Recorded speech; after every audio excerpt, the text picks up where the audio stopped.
Alam kita tahu adalah sesuatu yang selain Allah, dan Allah bukanlah alam.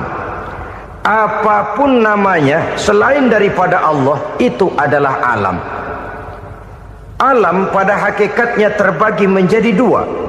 Ada alam syahadah, alam nyata, alam konkret, alam yang bisa dijangkau oleh salah satu indera kita. Kemudian ada alam ghaib, alam yang tidak bisa dijangkau oleh panca indera kita, alam metafisika, alam abstrak, alam yang wajib kita imani keberadaannya. Kita percaya bahwa malaikat itu ada.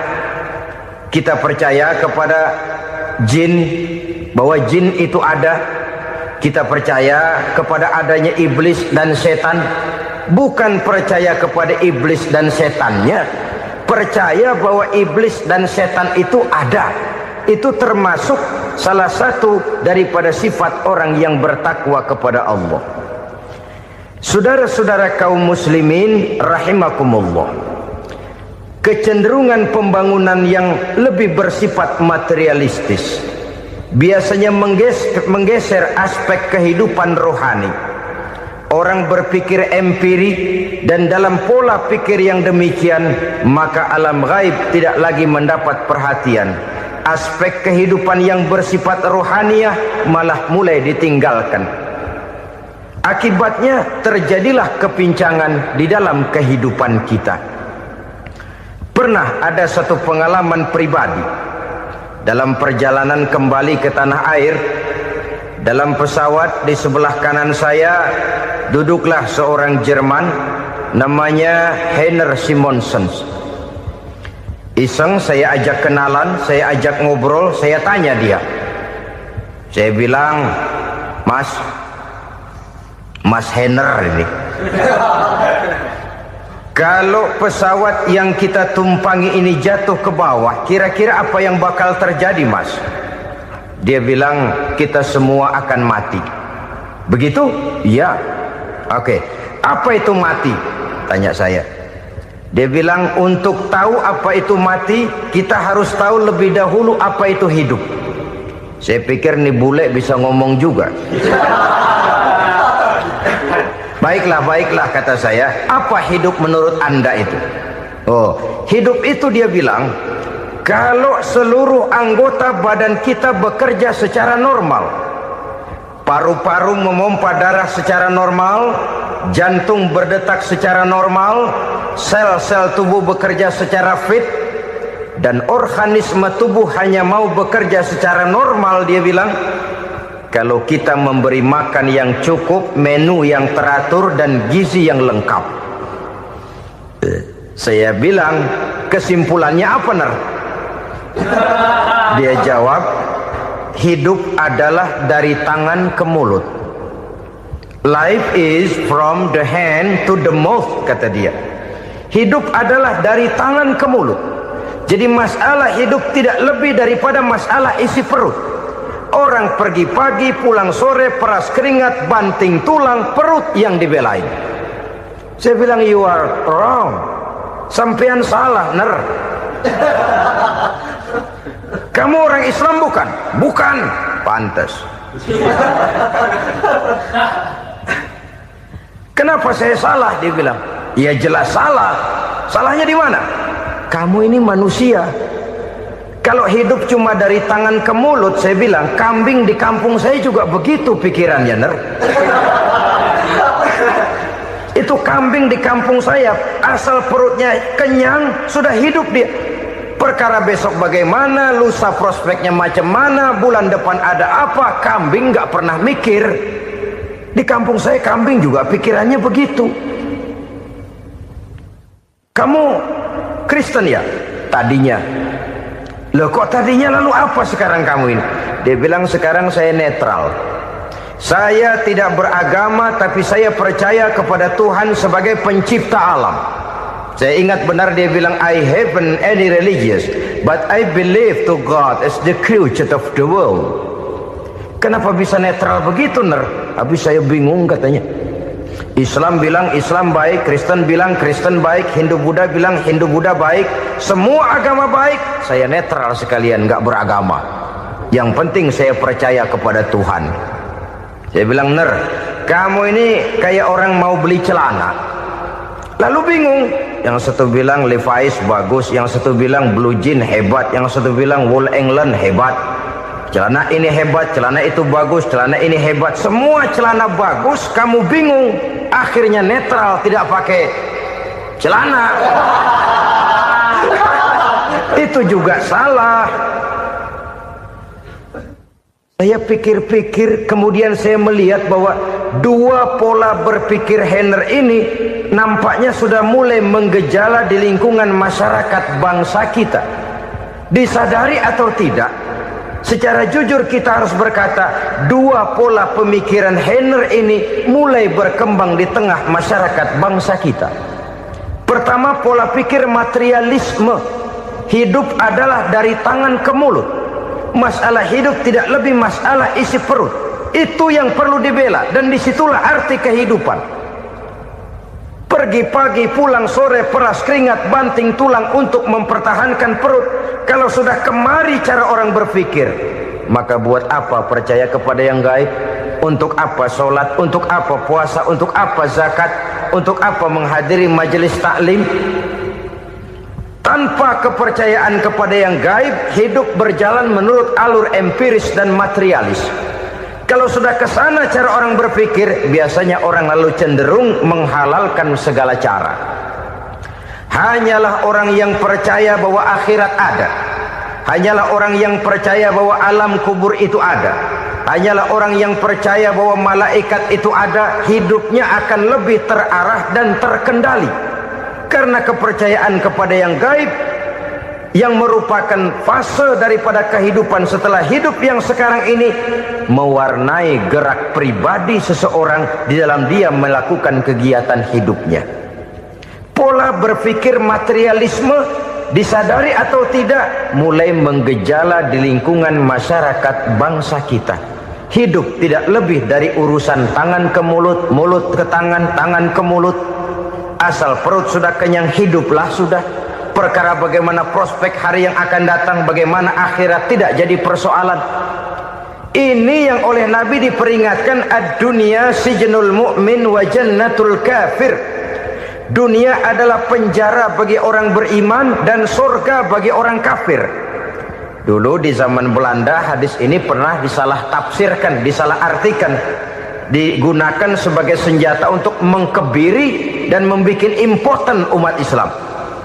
Sudahlah umat Islam gak usah macam-macam, kata Belanda. Dunia ini kan penjara buat orang Islam, surga buat orang kafir. Di penjara jangan bertingkah.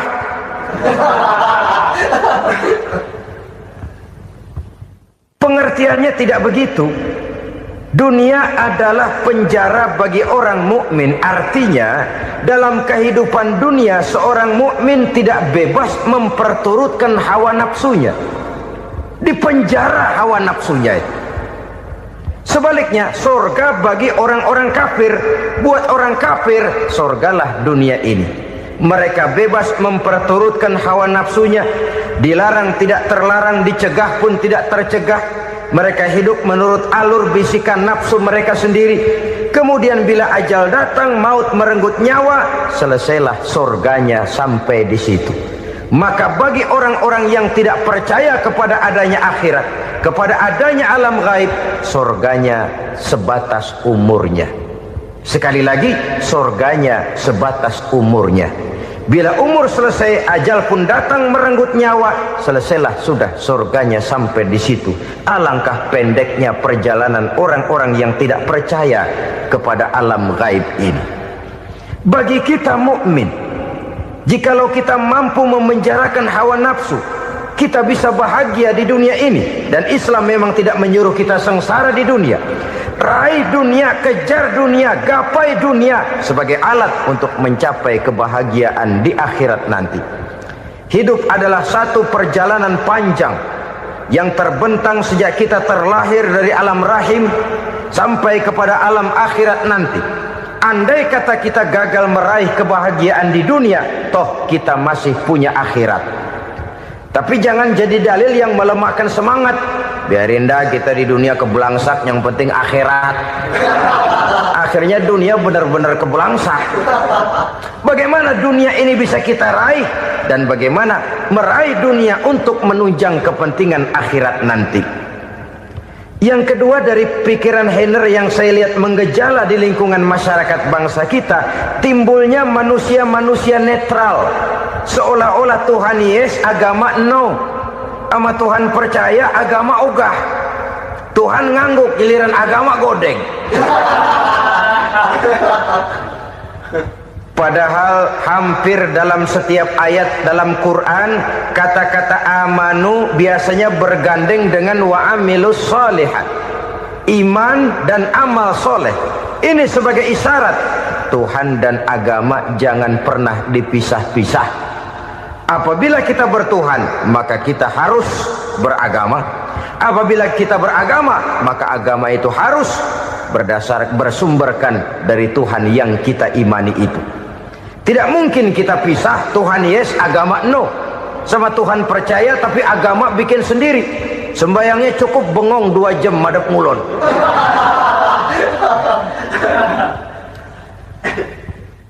Saudara-saudara kaum muslimin rahimakumullah. Jadi dengan demikian, agama yang kita akui merupakan unsur mutlak di dalam pembangunan sekarang ini, merupakan bagian dari kehidupan yang menuntun kita bahwa di balik alam nyata ini, di balik alam syahadah ini ada alam gaib. Dan mudabbir, murabbi, yang mengatur, yang menguasai, yang memelihara baik dia alam nyata, baik dia alam gaib, tidak lain adalah Allah Subhanahu wa taala. Di sana ada satu super power, satu maha kekuatan yang kita perlu bersandar kepadanya. Sebagai makhluk nyata yang hidup di alam nyata, berbuatlah secara nyata sebagaimana harusnya kita berbuat. Karena Islam jelas bukan agamanya orang pemalas. Islam jelas bukan agamanya orang yang mengajarkan setelah selesai sholat boleh duduk, nggelenggem ayam-ayam, ndelohom, menghitung bintang di langit sambil menunggu keajaiban. Tidak. Islam adalah agama yang mengajarkan apabila sholat sudah selesai kamu kerjakan, bertebaranlah di permukaan bumi, cari karunia Tuhanmu. Jangan hidup berpangku tangan menunggu keajaiban, karena hidup bukan undian. Jangan berharap untung besar tanpa mau peras keringat. Tapi di sebalik itu toh kita juga harus yakin bahwa di sisi usaha nyata yang kita lakukan ada satu super power, satu maha kekuatan gaib yang menentukan berhasil dan tidaknya usaha kita. Kepercayaan kepada hal semacam inilah yang mendorong kita untuk mempunyai sandaran vertikal, agar jikalau usaha ini berhasil, kita tidak lupa diri dan lupa daratan. Jikalau usaha ini gagal, kita tidak putus asa dan buruk sangka, tidak cupik pandangan dan sempit hati, tapi mampu melihat persoalan dengan kacamata putih sambil husnuzon kepada Allah Subhanahu wa ta'ala. Kita percaya malaikat itu ada yang namanya raqib dan atid, mengawasi gerak hidup kita sampai kepada gerak hati kita. Ini memberikan sugesti agar kita berhati-hati, tidak sejengkal tanah pun kita bisa berlindung dari pengawasan raqib dan atid. Ada munkar nakir yang akan menyoal kita di alam kubur. Ada malaikat Malik, penjaga neraka. Ada malaikat Ridwan yang menjaga surga. Kita percaya kepada adanya jin, kita percaya kepada adanya setan, iblis. Percaya kepada adanya, bukan mempercayai si setan, si iblis lalu menjadikannya sebagai teman. Tidak. Percaya bahwa mereka itu ada dan merupakan makhluk Allah yang gaib, yang diciptakan Allah Azza wa Jalla. Kepercayaan kepada alam gaib memberikan motivasi terhadap gerak lahir manusia, sehingga dengan motivasi kepercayaan kepada yang gaib, gerak lahir jadi lebih terarah, jadi lebih terpelihara. Pernah seseorang bertanya, Pak, apakah adanya akhirat bisa dibuktikan secara ilmiah? Saya bilang tidak bisa, tidak bisa. Kenapa? Karena yang berangkat nggak pernah pulang kemari lagi. Kalau dia pulang kemari bisa kita tanya bagaimana enak di sono. Cuma secara moral saya katakan, lebih beruntung orang yang percaya kepada akhirat daripada yang tidak. Sekarang saudara percaya akhirat ada, lalu saudara baik-baik di dunia, sholat, puasa, zakat, menolong orang lain, menebarkan kebajikan. Saudara mati, andai kata akhirat tidak ada, toh dalam hidup saudara sudah berbuat baik, paling tidak nama saudara akan dikenang sebagai orang baik. Sebaliknya, saudara percaya, kata saya, bahwa akhirat tidak ada, lalu hidup semau-maunya, tenggelam dalam maksiat dan munkarat, menentang Allah, tidak mau ruku dan sujud, lalu saudara mati, kemudian akhirat ada, ayo mau apa? Bekal tidak punya. Jadi secara moral lebih beruntung orang yang percaya kepada adanya akhirat daripada yang tidak percaya. Dan itu alam gaib yang tidak bisa dibuktikan secara eksat. Jangankan untuk membuktikan seperti itu, dalam kehidupan sehari-hari saja yang kita rasakan tidak selalu berbentuk toh. Angin, bagaimana sih bentuknya angin? Kita tidak tahu. Merah, buktinya kalau dikerok merah. Yang merah itu kulit, yang kulit kita bukan anginnya. Sakit, rasa sakit itu ada, tapi bagaimana bentuk sakit kita nggak pernah tahu. Kalau kita makan cabai pedas, bagaimana bentuk pedas itu tidak ada, tapi rasa ada. Bentuk pedas hijau, cabainya bukan pedasnya. Tidak semua yang kita rasakan bisa kita gambarkan dalam bentuk yang konkret. Oleh karena itu, sekali lagi bahwa kepercayaan kepada alam yang gaib mampu memberikan satu sugesti yang menata kehidupan seseorang lebih lurus, lebih terarah, dan lebih terkendali. Maka wajar kalau kepercayaan kepada yang gaib mengantarkan seseorang untuk meraih kemenangan. Kenapa? Dia percaya kepada yang gaib, bahwa akhirat ada, bahwa alam kubur ada, bahwa pertanggungan jawab itu ada. Maka dia lalu tidak hidup saenae udele dewe, itu loh. Tidak hidup menurut seleranya sendiri, terarah, teratur. Ini cirinya yang pertama. Orang bertakwa yang akan meraih kemenangan, mereka beriman, mereka percaya kepada yang gaib. Bahkan hal-hal konkret saja selalu berangkat dari yang gaib. Saudara-saudara, para remaja, para pemuda sekarang ini tidak pernah tahu toh siapa yang akan jadi teman hidup saudara. Kita bisa saja ngerancang, mentargetkan, tapi toh akhirnya yang namanya jodoh bukan kekuasaan kita. Rezeki di luar kemampuan kita. Begitu juga ajal, maut, jodoh, ajal adalah contoh-contoh konkret bahwa pada akhirnya yang gaiblah yang menentukan. Bertahun-tahun ngelancong, emang jodoh seret, nggak jadi.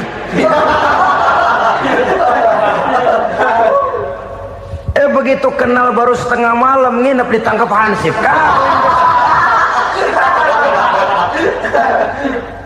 Hal-hal semacam itu kadang-kadang kita berpikir suuzon, gile, perempuannya cakep banget, lakinya rebek amat. Memang begitulah jodohnya. Memang begitulah jodohnya. Saudara hadirin ma'asyiral muslimin yang saya hormati, jadi hal-hal yang konkret saja kita yakini sepenuhnya ditentukan oleh satu superpower yang gaib itu tadi. Dari sanalah segala ketentuan itu berangkat dan kesanalah segalanya akan kembali. Maka kepercayaan kepada yang gaib meluruskan gerak hidup seseorang dan itu akan mengantarkan dia kepada meraih kemenangan. Satu. Yang kedua, wa yuqimuna shalah. Orang bertakwa yang akan meraih kemenangan itu adalah orang-orang yang mendirikan sholat. Kenapa solat mengantarkan orang untuk meraih kemenangan? Yang jelas, inna solata tanha anil fahsya'i wal munkar. Solat mampu mencegah manusia dari perbuatan keji dan munkar. Banyak filsafat hidup yang terkandung di dalam solat ini. Sejak kita wudhu sampai